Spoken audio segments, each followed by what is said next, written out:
Well, thanks so much for being on Jessi Stories. If you would introduce yourself. Yeah, hi everybody. My name is Rebecca Thorn. I am a USA Today, Indie Bound, and Sunday Times bestseller. And all those are pretty recent, so that's exciting. I am the author of the Cozy Fantasy Quartet, the Tomes and Tea Quartet, the first of which is called Can't Spell Treason Without Tea, and then moves into A Pirate's Life for Tea, which will be out in October of 2024. There are two more books that are coming out in 2025. The entire series will be done by August of 2025, which is very fast for traditional publishing, but very exciting. I also write mostly sapphic or LGBT stories. So I have a couple self-published books that feature sapphic characters, asexual characters.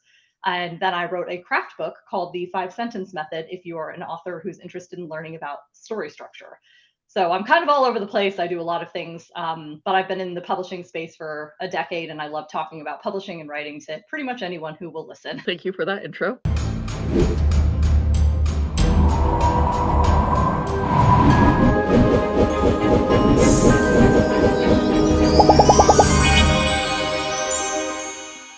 My first question is, are you a D&D fan? I wish that I was. I really wish that I was because I feel like I would really love it. But the problem is that I have worked my entire career as a flight attendant, so my schedule varies month by month. I never have consistent days off. Some weekends I may be free, some weekends I won't be. So getting a group of D&D players together and taking hours on one day every week or every other week was pretty much an impossibility for me and still probably is. So just because of the time commitment, I'm not. Although I do think that I really would love it. So I play video games instead. I like that a lot, Mhm. honestly. Yeah. Let's see. What inspired you to originally to write Can't Spell Treason Without Tea? Legends and Lattes was my main inspiration for Can't Spell Treason Without Tea. I know anybody who follows me has probably heard this before, but I used to be like pretty, decently entrenched in the traditional publishing space. So for anybody who's unaware, if you're not a writer, there's typically two paths that most people will take to publication. And it's the traditional route where you go with a publisher at one of the big five houses in New York or a mid-level press that's somewhere else in the country, or it's self-publishing where you might go with, like you might put your own book on Amazon or Ingram Spark and like distribute it yourself, basically. And they're both very interesting paths, but maybe 10 years ago, self-publishing wasn't as big or as like accessible as it is now. Like the pandemic changed a lot in the ways of accessibility. So when I first started publishing, I moved into traditional publishing and got a literary agent and was on submission with these publishers in New York. And that just didn't really work for me. Like there was a lot of books that just kind of died on submission. I've written like Treason was my 15th book that I've written. And I think I got my literary agent with like book number 11. So like there were like four books in the middle that like just didn't go anywhere. They didn't really do anything. A lot of people just rejected. And I just kind of got tired of it, I think. So I was able to, I picked up Legends and Lattes. I joined TikTok. I knew this book because I'd seen it all over TikTok. When I found it in a Barnes and Noble, that was kind of like this moment that like unlocked my brain where it was like, oh, you can self-publish and still get into bookstores. And I didn't think that that was a possibility before that point. So it kind of unlocked this entire world for me where I was like, holy crap. So I started writing my own cozy fantasy. I left my literary agent. I worked over the summer to promote the book. And then I self-published Treason in September of 2022. So it was a very long process that was just kind of a lot of self-discovery, I think, and exploring what publication path was actually best for me, even though I had thought previously that traditional was the best path for me. And now, obviously, a lot of people don't even know that I self-published this book because it was picked up by a traditional press in New York retroactively, which was weird. It was like the minute I stopped chasing that dream, it all kind of fell into place for me, which was strange. But I still do have a big fondness. I still do self-publish. I think that the indie space is wonderful, and I am a big fan of both of them now. So like I like to talk about both publishing paths. I think they're both interesting. Yes, that's very true too. And Vanity too, which is a combination of self-publishing and publishing house. At least I Yeah, have Justice. Yeah, Vanity. go ahead. I mean, I have opinions on vanity presses. I do too. Yeah, like most of them will like there are vanity presses that will prey on authors all day long. They'll tell you that the only way to get your book published is by charging, by you paying them $10,000 or $14,000 I mean, I've heard astronomical numbers like that, you know, where you pay $14,000 and you get your book quote unquote published, but they don't have any better distribution than an indie author would on their own. So it's like very difficult to justify, like, why would you pay somebody $14,000 when you could do it literally on your own dime and maybe pay, you know, like a cover artist, an editor, and buy your ISBNs and pay like $1,800 on your, you know, on your own, and then you get to own the book on the back end, and you can put it in the exact same channels that this publisher would be charging you $14,000. So the basic rule in publishing for anybody watching is, if you are being charged money, it is an ingenuous, like a disingenuous press. They are trying to scam you. So run away. Red flags. I'm like the red flag guy, like running around with that big red flag, you know, on TikTok. Well, and also I need to get my own little red flag, to be honest. I feel like I could just like wave it around. that'd be cool to have. Honestly, they also have movie deals that people do that are also scamming you on your books that people should be aware of, because I feel the same way about Vanity. I have actually equal amount of background. I've been traditionally published as when I started, and then I went to self-publishing and have stuck with it since. But yeah, who there's a lot of movie people that try to reach out that aren't actual movie people. I've been in a docu-series, so I know what actually happens, and they reach out to you. You don't pay any upfront fee. That's a red flag automatically if they talk fees. And if the fact that they won't leave you alone and call you constantly or email you constantly, that's a scam. There is a little adjustment in some aspects of the movie industry that, yeah, they might email you, but there shouldn't be a fee within the email in the first place.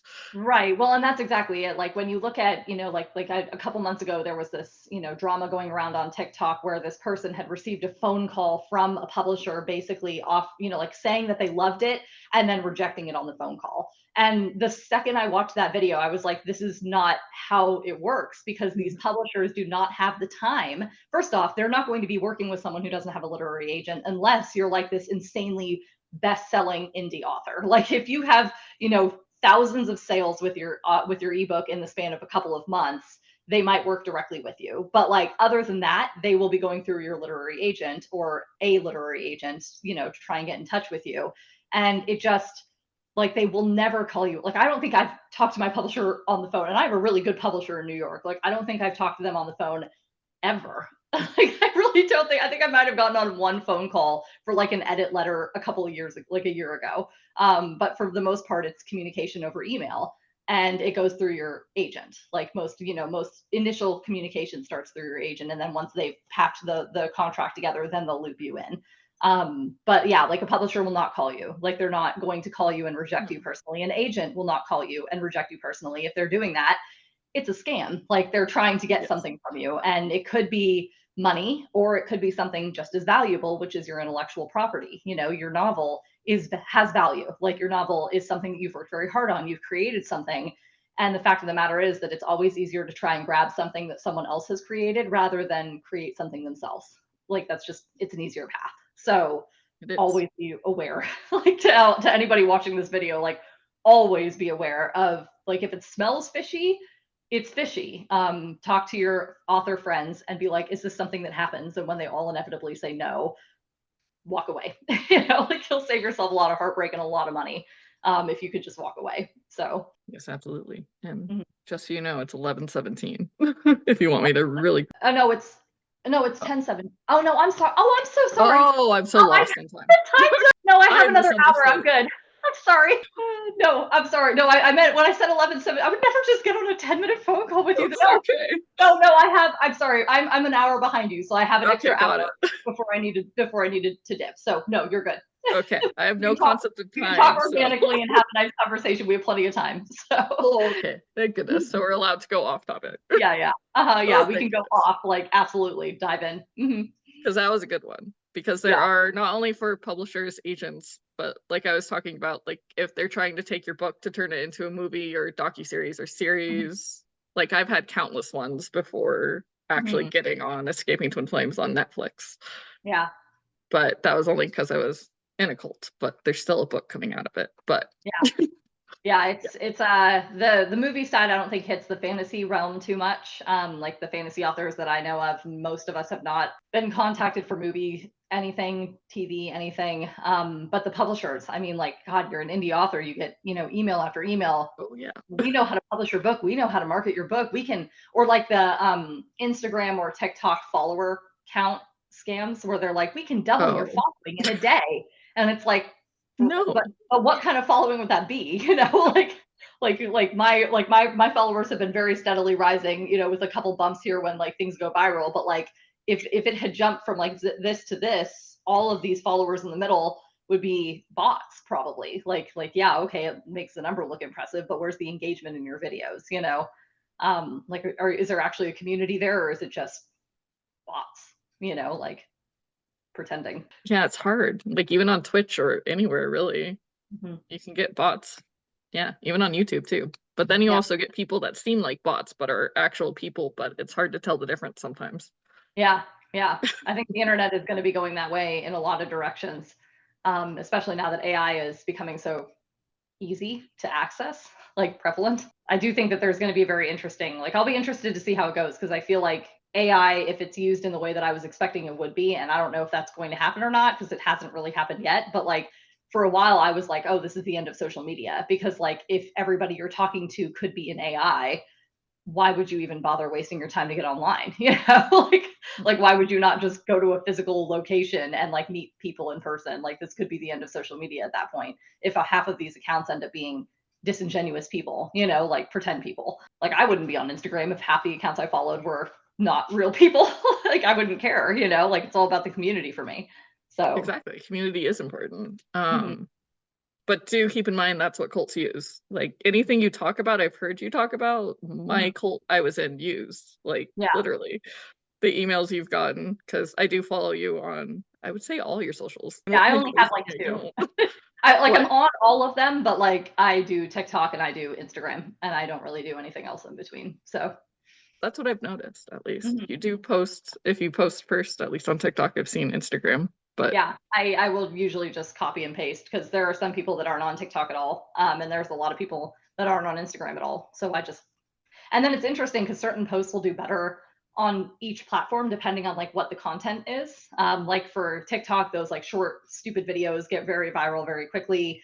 But on Instagram, the more informational videos tend to be watched better and like get more views. And then there are some random ones where it's like, oh, like, wow, that hit 400,000 views on Instagram and like 50,000 views on TikTok. And I'm like, well, what was the difference? Like it's the same video, I think it just depends on the algorithm and who catches it first, and whether or not like they're super engaged from the very beginning. So tough to say. Well, I know with Sammy, she said it's based off of pay. So for those that are paying into Instagram, your posts are more likely to be viewed. If you already have a bigger following, you're going to get the views and the follows and everything else.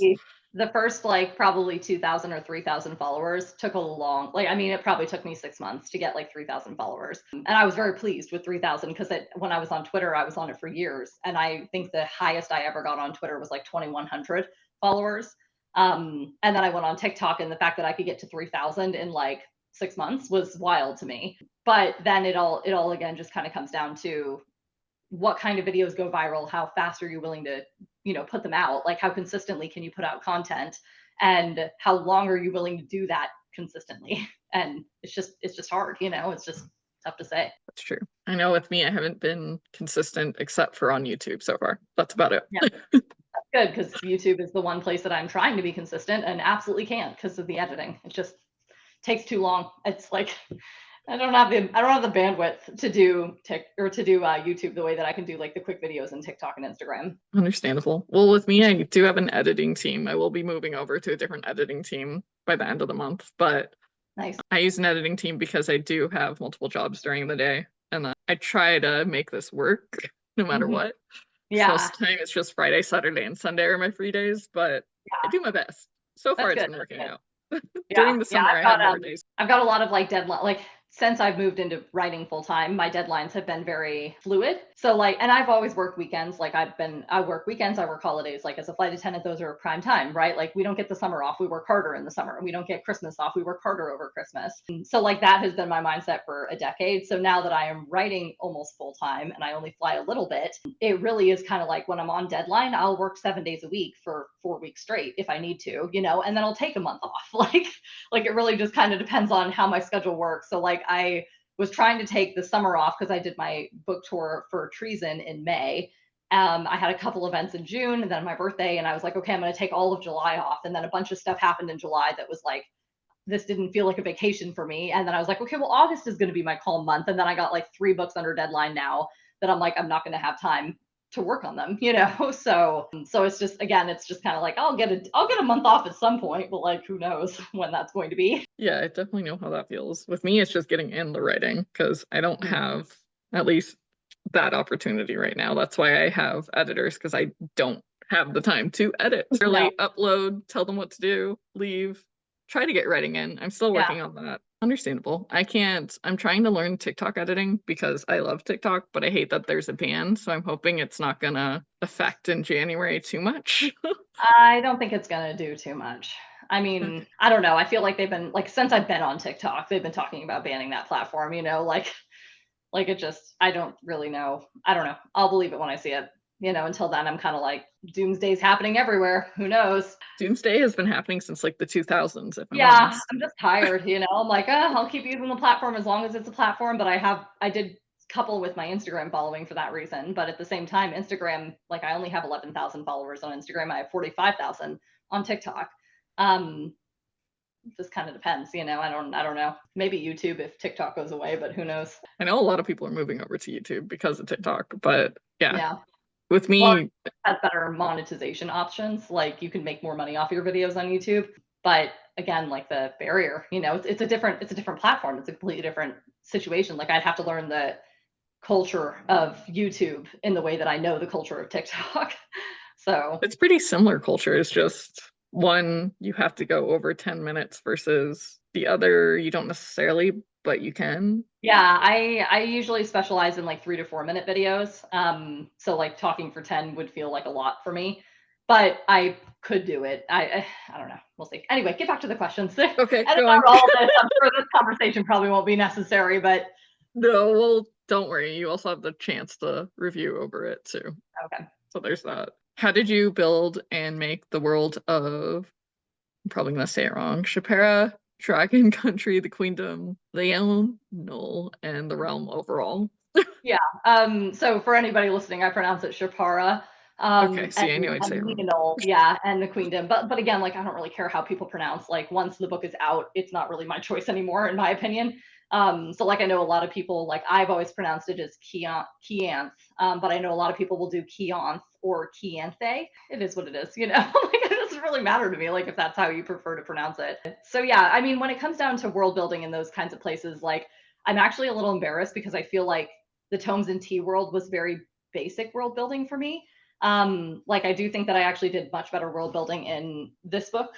This book. Oh my God, can I figure it out? This book. This Gilded Abyss, I think, had much more interesting world building than anything in the Tomes and Tea world. And that was simply because I wrote Tomes and Tea very quickly and I wanted it to be like familiar comfort for me. So I went with the white default of medieval Europe, right? Like I didn't put a lot of thought into it because I didn't expect it to go as big as it did. And I regret that now. I will say, I think books 2, 3, and 4 were kind of a passion project of mine to expand the world that I put in place in Treason, because I don't think that it's as intricate or interesting. So I spent a lot of time world building, like amping up the world building in subsequent books in order to make it feel more complete. So there's like inner politics between the kingdoms later on, there's like a whole, like book 4 is all about the magic system.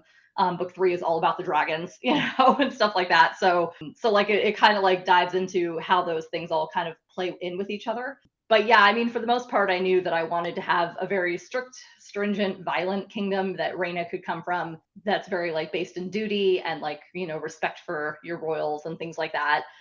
And then I knew that I wanted to have a country that was kind of opposite of that, right? Like not like that, something that was a little more like loosey goosey. They had, more of a democratic council in theory. And then when it came to deciding with Leonel, I didn't really expand on them in the first book, but they have a much bigger role in book 3. And so Leonel is like merit based, like university based. So their leaders are like the top professors at their university, and they cycle depending on who can prove that they have more knowledge that can help the country as a whole.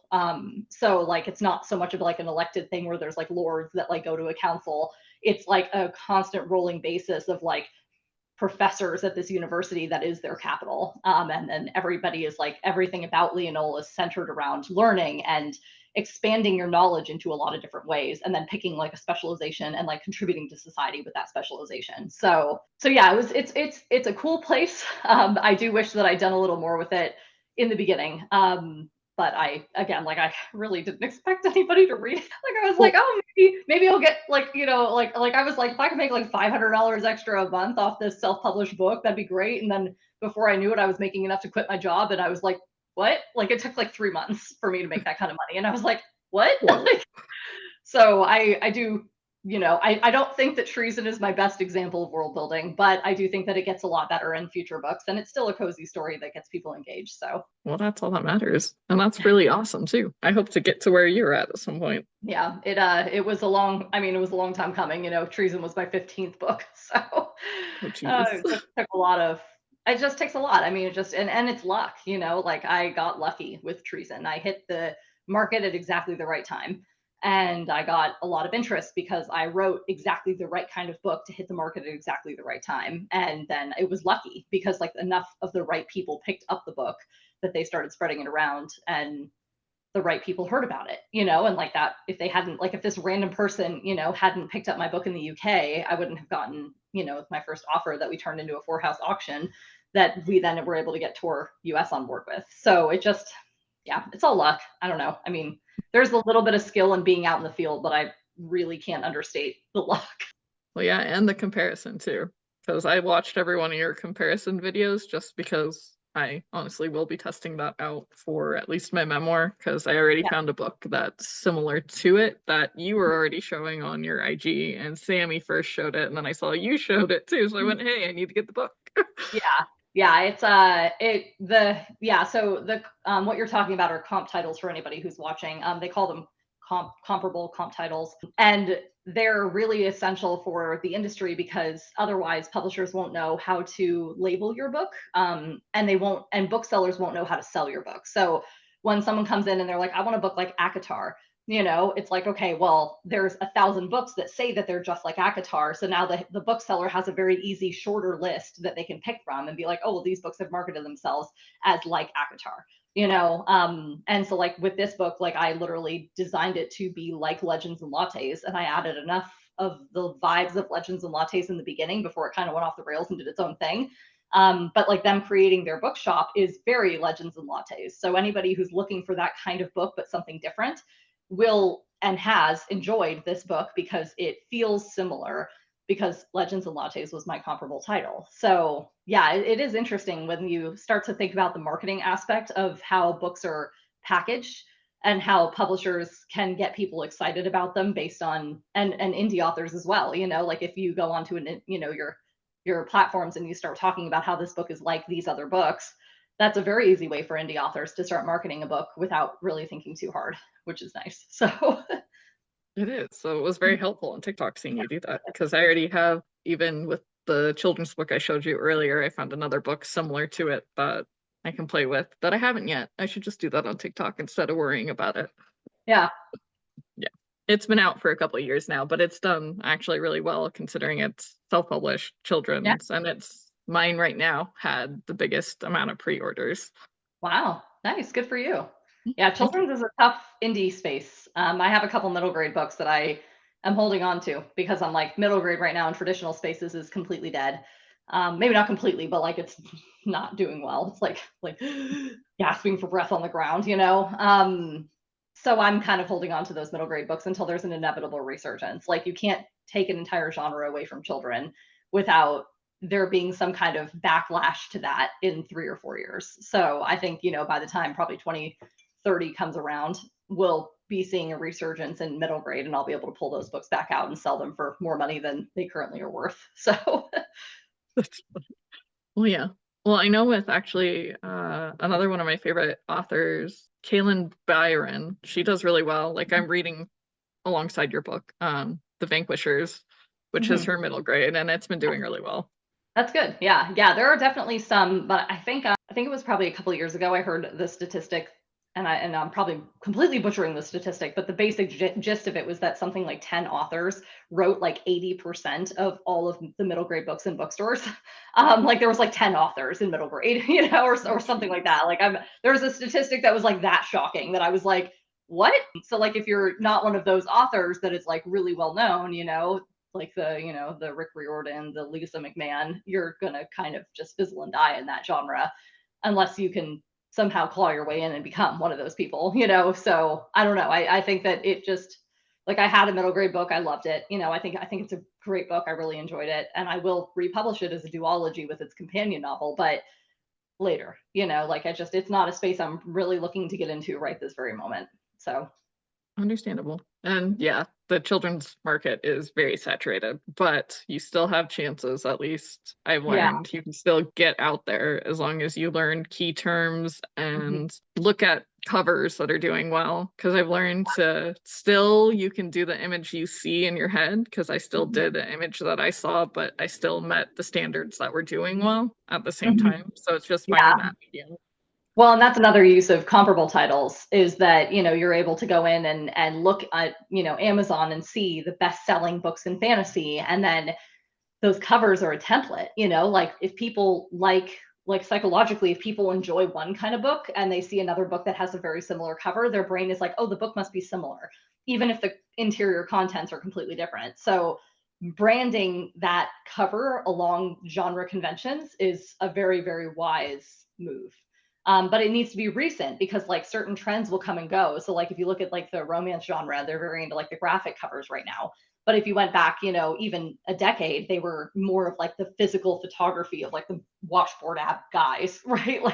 Yeah, Like you just kind of look now, and it just kind of depends on what the current convention is. And those can change very quickly. So that's very true too. But yeah, I'm still learning all the marketing and everything. I'm not like great at marketing in any way, sense, or it's very form. But complicated. Well, and I yes, get very suspicious when people say they're great at marketing. Like I'm not. I'm like, people think that I am, and I'm like, bitch, I'm on YouTube making, or on TikTok making a fool of myself. Like that's my marketing, So But I it don't know. works. I mean, like, I think there's strategies that as a market, someone who's like dabbled in marketing, you can figure out. Like one of the things that I always like to reiterate is, whenever you're making a video or an Instagram post or something, don't market for you, market for what you think your readers can get out of your video. So like what can they get from you, not what can you get from them. And like changing that kind of mindset and framing every video around, here's how I'm going to help you today, rather than you going in and being like, here's how you can help me today. Because then they'll scroll right by, because they don't want to help. People are tired. Like they can't help everybody, so they're like, whatever. But Totally. like if they feel like they're getting something out of it, and it doubles as a promotion for your own book, suddenly now, so like when I'm promoting like these books, like I won't make videos saying, I very rarely I'll make videos saying buy my book. Like it's really rare. Like maybe like one out of every, once a month, maybe I'll make a video like, hey, go buy these books.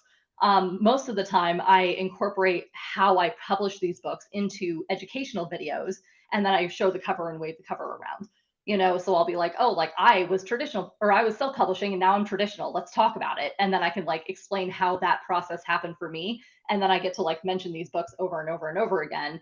And eventually people are like, oh yeah, that is pretty interesting. So when they see it in the bookstore, they're like, oh, that's the book that was indie published and then it's trad, let me pick this up and read it. So I can sell books that way inadvertently without making them scroll by, because I'm not like, buy my book, like.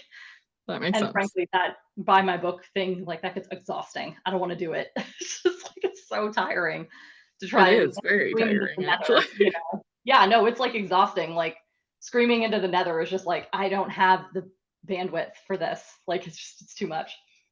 Way too much. And it's the same extent of if Like, I've gotten on my YouTube videos, people trying to sell me, I can fix and make your YouTube videos better.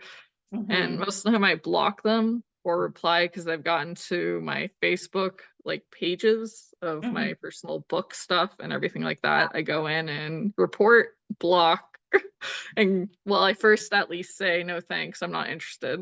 And then I Right. go through all Right. that. But I Yeah. don't feel like the continuous, because once one comes, that means multiples are going to be coming too. Yeah. Yeah. But yeah. So when you do the sell, look at my book, same thing. Yeah. But Yeah. It's a struggle. it's a major shift. But the next question is just a fun one that I turned into a question Okay. because you had fun being petty with it. So I wanted to have fun turning it into a question. Wait, darn it. I guess the first sentence part is kind of that. Wow, my brain just did a fart. Okay. Is so only the first sentence. Just keep that in mind. Not first sentence, I guess. 1, 2, 3, 4, 5, 6. First 6 words. I'll get very specific. Is the lesbian love story based off of you and your fiance's relationship? No, it wasn't originally. Now I would say it is. It's actually like ironic because I wasn't actually dating my fiance when I wrote Treason. Like we were friends back then. Like we met in 2019, and I wrote Treason in 2022. But we weren't dating at that point. We were just still like, she would beta my books, she'd read my books and offer comments, and we were just friends. Like we'd go on vacations and stuff with all of our other friends, and we'd talk online all the time, but like we weren't dating.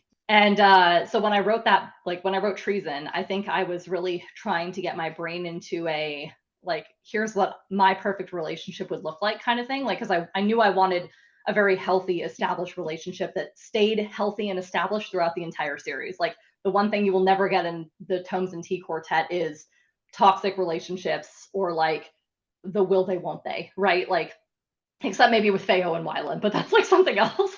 Inside the book, there's 2 characters that like everybody ships, and I'm just like, really? Like them? Like, they're very will they, won't they, just because of their personalities. But like Keanth and Raina, they're the leading couple, are very solid simply because I wanted to show that it's like there's more to a relationship after happily ever after.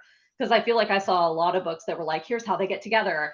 And as someone who was like very avoidant in nature, and like was trying to figure out how to get a happy, healthy relationship that didn't last 3 weeks, I was like, well, what happens after they get together? Like, yeah, this person has told me that they really like me. How do I not fuck that up? Like, and I just Yeah. feel like none of the books that I was reading were helping me with that mindset. So I kind of, therapy helped. I'm like, a lot of my books will have therapy techniques woven into them because I learned that from my therapist. And I think they're really interesting. And I feel like a lot of people don't know about those things or can't afford that kind of therapy. So like, it's very nice. It was almost therapeutic for me when I was writing this in, because it was like reiterating the lessons that my therapist had taught me about relationships. So I wouldn't really say that they weren't originally based on her and me. I will say after we got together, we both liked that kind of relationship. So we have naturally emulated it in our own relationship, which is nice. So like a lot of the healthy communication styles, if we can tell that our tempers are rising or like one of us feels like they need to storm off, we always are kind of like, whoa, take a pause. And like, let's talk about why we're feeling this way. And then we like work through it. And then we feel like stronger as a couple afterwards because we were able to kind of talk through emotions instead of just feeling them and storming off, which is really nice. So yeah, so like now I would go back and I reread Treason and I'm like, oh my God, we had almost that exact conversation. Like, oh my God, this conversation too, like in this different chapter, like we had that play out 3 months ago, like I didn't realize, but like I didn't know that those would be problems when I wrote that book. I just wrote like things that I could expect when 2 people move in together after having long distance. And it turns out I was spot on because as 2 people who had long distance and then moved in together last year, we did have those problems as well. So Wow. So you predicted the future technically without even meaning to. apparently, I don't know, man. Well, and I mean with one of the things that I always have to laugh about is with this Gilded Abyss. Yeah. It's about 2 women who go down in a submarine and the zombie apocalypse breaks out and they're trapped at the bottom of the ocean in a Titanic like submarine. And I released it 7 days or 8 days before Ocean Gate happened. And that was really weird. So I got a really nice boost of sales when I was like, hey, you guys like Ocean Gate? Come and read this book. It's basically Ocean Gate. And everyone was like, oh my God, So like they all went and bought the book, which was crazy. So I just really like the cover of it. I still am gonna get it. I have like a Honestly, long it's list quite of beautiful. books. It's Yeah, crazy. the interior art in Tomes and Tea, Treason, is actually the same artist as Gilded Abyss. I was able to get. I commissioned a birthday print from her, and I bought the commercial rights to it just in case. And then I showed it to my publisher, and they were like, "Oh my god, we love it!" So like, yeah. So now we'll have art from all. We have two artists we're rotating between. So like, books 1 and 3 are going to be that artist that was Gilded Abyss, and then book 2 and 4 are going to be a different artist that's actually friends with the cover artist of Tomes and Tea. So very cool. Well, at least it's consistent. I know I stick with my same artist too. Yeah. So I think it's important to stick, especially for covers. I think it's important to stick with the same artist. Oh yeah. Mm-hmm. With me, at least I go towards the unknown artist because I can, so I do. So Yeah. right now, at least like Super Gay, my Mm-hmm. first American artist, and then my Who You Are series. These are both children's series. Mm-hmm. That artist is in somewhere in Europe, but I Yeah. only have 2. Yeah. I have so many artists at this point that I collect them like candy, where I'm just like, Sorry. because they all need, like, they all have different vibes. So depending on, and I write a lot of different books. So like depending on the vibe that I'm looking for with each novel will depend on whether or not I go with this artist or that artist. So like I'll go to like conventions and stuff. Like when I was at San Diego Comic-Con, I met 3 artists that I actually would love to use for future books. So I gave them my information, they gave me theirs. I bought some prints from them that I hung up, and then I was basically like, I can reach out to them now because I've already set the stage and been like, I'm an author, like let me use you as a cover artist, and they're like, okay. So there are several artists now that I feel like I can reach out to and be like, hey, I need you. And like some of them may be cover artists, some of them would be more interior art, like character art kind of designs. And it just kind of depends on their specialty, depending on what kind of vibes they put forth. They all have different styles, and it's very cool to see. So artists amaze me. I don't know how they do it. I love artists so much. Well, Yeah. they also, it's like, trying to think of, well, yep, word's not coming. Well, working together, artist and author. It's the only Yeah. way it works. Yeah. Otherwise, nothing. Yep. Teamwork makes the dream work. There you go. That's as far as I can Teamwork. figure that, Yeah. since my words aren't working. Yep. Let's see. I Well, always like to say human authors support human artists, because like, fuck yes, guy. Like always for the win. Yep. But what was your favorite part of San Diego Comic-Con? That actually goes in really well to the next question. Yeah, that does. Meeting the artists, I actually think was my favorite part. They just like, they have so many beautiful ones. Like I met an artist. She advertises that she writes, like she does like cozy art. And she had a little plaque that was like cozy art, and she had a line, because she was really popular. So I got in the line because I was like, I want to know what the cozy art is. And when I went up to her, her name is Josie Sao, Tsao, Sao, Jossey. Sao, on Instagram, and her art is like gorgeous. And I was obsessed because there was this one picture of a bookshelf with like plants hanging down and like a little chair with a cat sitting on it, and I was like, I need that. I need that. And then there was another art piece that I really loved, like the colors of. It was like this really dark blue, like kind of like atmospheric, like nighttime scene. And I was like, what is that one called? And she was like, oh, it's a tea house. And I was like, you have bookshops and tea. Like I got so excited.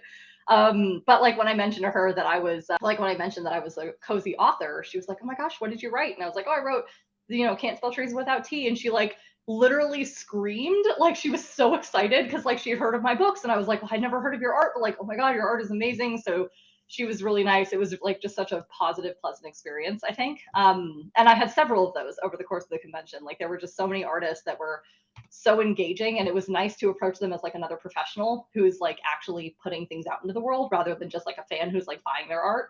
Of course I did also buy their art, but and I got frames for them and everything. So but yeah, it's very cool. Like it's just a very cool situation. So I think that was probably my favorite part of Comic-Con. I really enjoyed the human connections, in a convention hall with 100,000 people. It was just really nice to have like a couple of human moments that kind of calmed things down. With all the millions, because San Diego Comic-Con is I think the biggest Comic-Con there is. Yeah, it's large. I think it's like 100,000 people showed up for this one. So it was chaos. And I don't really do well with like I'm a flight attendant, right? Like my crowd management is work. And then I go home and I'm like, I don't want to be around crowds. Like I don't like amusement parks. I don't go to Disney. I just like, I don't want to be around people. I'd rather go to nature and like forget the world exists. So like when I was at this convention, it was a little overwhelming to me. I definitely had to like put some tactics into place to make sure that like my brain was not going to like be mush at the end of the day. So Understandable. Well, with me, at least, my day job is working with kids with special needs, so I Mhm. tend to not want to be social afterwards. Yeah, yeah, it's a lot of mental energy, just a lot of emotional energy, you know? Well, and physical. There's Mhm. biting, punching, Yeah, spitting. There's a lot involved because you're yeah, changing yeah. behavior. So speaking about behavior, you have to understand behavior and how, well, from child to adulthood, I've worked with all Mhm. ages. You have to understand how that works per brain, what's going on, Yeah. and without making it, because on the cult side of things, there's the coercion side of things of Mhm. changing behavior. So you have to watch for that and watch your words and watch what you do Mhm. as Yeah. to, yeah. So there's two sides to that. And then there's Mhm. physical, emotional. There's a lot that goes into just daily within an hour alone, because there's a Yeah. lot of triggers that happen through the day, not only for yourself, but for the kids too. Yeah, for sure. Yeah, that's a very hard job. Good for you for doing it because that is really quite extensive. Can be, but I've been doing it for, if I don't include the paid time period, at least 10 plus years. Plus, I was a child with Nice. special needs myself. So that's Very why I nice. use those words. It's such a controversial word, but 90% of the community prefer special needs and calling themselves that because it's taking Oh, back the word. yeah. I mean, and honestly, but I think that there is some very interesting like nuances to language and the way that words are being used. Like I just actually like this is embarrassing, but like I pay attention, I try to pay attention to certain words and avoid certain things. So like when I first wrote Treason, I described the queen as like mad, like she's a mad queen, you know? And I think that was very like Alice in Wonderland in my brain. That's what I Um, thought of when I first read yeah, it. right. But Queen of like the Hearts. reality is that like, you know, like being mad, being insane is like an actual clinical thing, you know? It So, is. and she's not really like she really, if I had to brand her, was more of a narcissist than anything. So like, So cult, yeah. that's So like, cult leader. yeah, like labeling her as mad, I don't really think is, but like that wasn't appropriate, you know? So I had an arc reader kind of mention that and be like, hey, like this made me a little uncomfortable as someone, you know, with, you know, mental like I think that person had bipolar. And they were just like, this is really an uncomfortable word to use for this character. And I was like, holy shit, you're right. You know, and then even just as recently as probably 3 months ago or 2 months ago, my editor, like my copy editor, was like, hey, like you keep using the word mutely to like describe silence. Oh, Like, yeah. and like that just was something that like it slipped out, you know, like I didn't Yeah. really think about it. And now the minute she mentioned it, I was like, oh shit, you're right. Like I should not have used mutely or blindly, you know, like No, she blindly no, went, no, no, no, you no. know, it's like no, like so, but learning how to identify those moments and you know kind of accept with grace like we all mess up and we all misuse Yes. words in certain ways.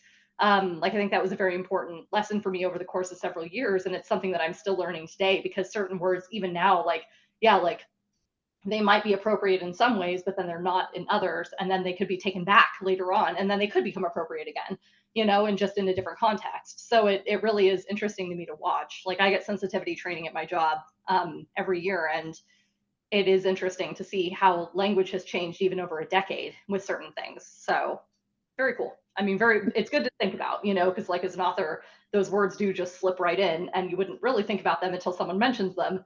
But like the minute they mention them, it's like, okay, well, that's a very easy thing to change. You know, like obviously I will strike those words from my dictionary and I will not use them in that context anymore because they mean something different. So Well, at least with me, because I'm used to those words. I would never touch them because yeah, but like that is a you're part of trained my now. everyday life. Yeah, What? it's difficult because like a lot of authors today I think are not really conscious of those things. Like they're not actively trained, you know, not everybody is a child behavioral specialist or like a flight attendant with diversity training, you know, like it is very like I try to talk about those things in like a very non-judgmental context in my channel because I don't want authors who are not aware of those to feel like they messed up if they used them because it's like, well, we all fuck up sometimes, like everybody fucks up sometimes in using words that shouldn't have been used. So just change it in the future and do better next time, you know? And if you're able to, go back and edit the book that you use those So that's in. a pain.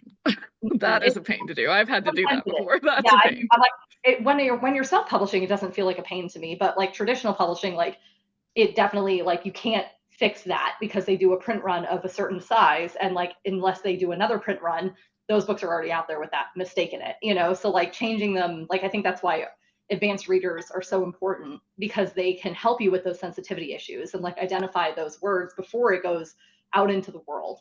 So yeah, like I actually do think that that's something that I really love about indie publishing, and something that I'm a little nervous about with traditional publishing is because in traditional, that book is like under lock and key. And I don't get the eyes on it that I did when I was indie. You know, it's like when I was indie, like I had probably 300 people looking at Treason and Pirates before they actually released to the public. And that meant 300 views of people who were like, hey, this sentence made me uncomfortable. And it's like, well, shit, I'll change it, you know? But when Treason comes out now, it's like, we better hope that the publisher did their job, you know, and that I'm able to keep those things in mind for the future. So yeah, I don't know. There's a lot of nuance to this kind of thing. Like it really needs to be discussed more openly, I think, because it is difficult, you know, like if you're not in a career with that kind of training, you might not know, you know? Well, and the voices, sadly enough, that are disabled, like I love Alice Wong. I love Yeah. her very much so. She has her own publishing company. She is still self-published. She does have a little bit of vanity, I know, not necessarily the full on, but she does go through her own publishing. She does have help for the everything. She's a great advocate, but because if you have a background in being disabled in any sense, which everyone prefers that, and I'm one of the ones that I'm still getting comfortable with that, you don't always get the recognition, at least not always, because Yeah. she's got a lot. She's awesome. I love Alice Wong so much, but yeah, there isn't enough conversation for one about disabilities. There's not even enough I barely ever see representation of disabled characters unless someone's writing it themselves. I Right. see, at least for me personally, now starting to see not enough. I still don't think it's enough. There's at least a little more of queer eyes of writing, but there's still not enough representation there either. But that's my own personal opinion. Yeah, And no, and I agree. I mean, I think that it's difficult, like for something with, you know, when you're writing a disability, like there is a lot of different forms of it. And I think that there is always going to be the question with readers about why the author chose that particular form to represent, unless they had some kind of personal tie to that disability. Probably more so than a lot of, like, we live in a very diverse world, but I think there, you know, disabilities need to be done very carefully. So it is hard, you know. I mean, like I know that in my books, like I'll include anxiety, I'll include ADHD, I'll include like touches of autism, you know, but that's more neurodivergence than disability. And like I'll have characters with well, disability, but then I, neurodivergent is counted as disability. yeah, So, yeah. So like but those are the areas that I'm familiar with, you know, like if yes. I had a disability, it would be migraines. Like I get constantly awful migraines consistently. Like I literally have to give myself a shot every month to like keep them under control. And like that is, you know, technically a disability, but it's also like it's a very common one that a lot of people suffer from. So it doesn't really feel like it's, I don't know, like it's one of those things where I'm like, well, how bad off do I need to be? Because I can function in daily life with the medicine that I'm on. So like how bad off do I need to be before I can write that kind of representation in and have it count as a book that has disability representation? Like there's that kind of question about like where do I want to go and how do I want this to be represented? So I don't know. It's interesting. There's just a lot of nuance to when you're choosing how to write, what to write, how to represent. It's just confusing. Well, with me, at least because of who I work with during the day and myself included being in there, just like with, in my case, I don't believe drugs would do anything, but I'm also getting tested for autism since I was expressive language disorder is what I got. Yeah. But if you look at it, it matches autism. But Yeah. I'm going through the testing. I'm not just going out there and saying I'm autistic. I'm actually going through the testing. I have two Yeah. more parts of it to go through. But Yeah. like I know everyone I've heard from the community prefers anyways those who have that specific to write, but the problem is people don't watch. They don't want to see a person in a wheelchair. They don't want to see someone who can't walk on 2 feet. They don't want to see someone on oxygen writing their story, speaking, Right. or they don't want to see someone who helps write. Like Alice Wong does have someone that helps her write because she can't. She doesn't have the ability to. She also has everyone that I've worked with who has one of these calls it a speaking box. So their voice that someone can just, or she can use her eyes, the eyes gaze. Oh, that's Because I know she interesting. can't do this, but eye gaze to say what she wants to say. They don't want to see that. So it has a lot to do with people want to see typical someone who can walk, someone who can do everything on their own. And if they look like they're not disabled, then there's also a nuance of, because I could easily come off of not being that, but Yeah. I technically am and have taken a long time to accept that for myself. Yeah. that also is taken as a, well, you're not in a wheelchair. So there's two sides of that still. So Right. because of that, it also makes less, Alice Wong is the only voice actually getting recognition within the Mhm. disabled community. Yeah. But other than that, there's thousands of them out there. I've Mhm. seen mothers even writing for their children, and children that have written children's books, and children that Mhm. have written, yeah. It's just all about people not being into the image of what someone should look like in order to write a book or write anything. Yeah, yeah, it's very tricky because I think that there's a lot of facets to that in pretty much every marginalized community. You know, like there are like I like my you talk about a spite book, you know, like Pirates was my spite book because people were giving me homophobic reviews on treason because I wrote lesbians, you know, like, and that's kind of Which crazy. I think But is like, then you look at, you know, the people of color, I mean, and they try to get online and promote their books and the algorithm actively suppresses them because they're not white, you know, and it's just every facet of that. Like that's why we need representation like that so much more, because it is really just something that like we need to start seeing more of that type of, you know, I don't know, like we need more of it. We need more of everything, you know, like we need more disabled characters, neurodivergent characters, people of color, yeah, LGBT, everything. Like we need more. So fully agree. Yeah, we need more. And like Caitlin Byron, I know, is the first of her voices to be heard because she's Black mhm. and queer and self-published, but now through traditional publishing because one of her books hit it. Nice, And good she for was her. also through, I think, TikTok. I don't know though. I don't know her full story. So anything I say, don't fully believe me. Yeah, yeah. Yeah, there's a lot of I will say indie spaces are much better for representation. And traditional publishing is trying, but they still have to go through, you know, the levels that they've had in the past set up. Like there's a lot of higher ups in some of these publishers that get a final say about what kind of books go through. And you know, I like, I mean, like we could talk about it for hours, but you know, it's easier to do, I think, in indie spaces than trad spaces. And I hope that that changes in the future. So I hope it becomes more inclusive, even in author space and every space, because even like in docu-series space too, I've realized a little trends of like the one I was in was pretty inclusive, just too many stories to get out there. So it made it harder to yeah. work all of them in. And you Mhm. have to have like 3 backups and 3 proofs and go Yeah. through a bunch of lawyers and this. Yeah. But It's chaotic for sure. yes. Mhm. But the one I was in, thankfully, was a little more inclusive and does things a little differently compared to most docuseries. But yeah, Nice. I'm hoping all storytelling spaces becomes Mhm. inclusive. But we already handled one of the questions without even meaning to. Do you believe the sapphic, wait, oh yeah, do you believe the sapphic book genre has grown over time? In the last like 5 years. Yeah. No, it's like exploded since probably 2017, I would say. Like there were sapphic books before that, but like insane. Like there's so many now. Like it used to be, I mean, even as recently as probably 2 3 years ago, I remember making lists of like books with lesbians and it was very short. Like I could hit all of the new releases in a year, you know, and now there's just so many, which I think is really good because I feel like not that all representation is not important, but I feel like there's an abnormally high number of women writing gay men, and I could get into the psychology of why that is, in my opinion. But it's you know I'm glad to see that we're starting to see more women loving women, you know, because I feel like or like you know like more representation for pan people, you know, more representation for bi people.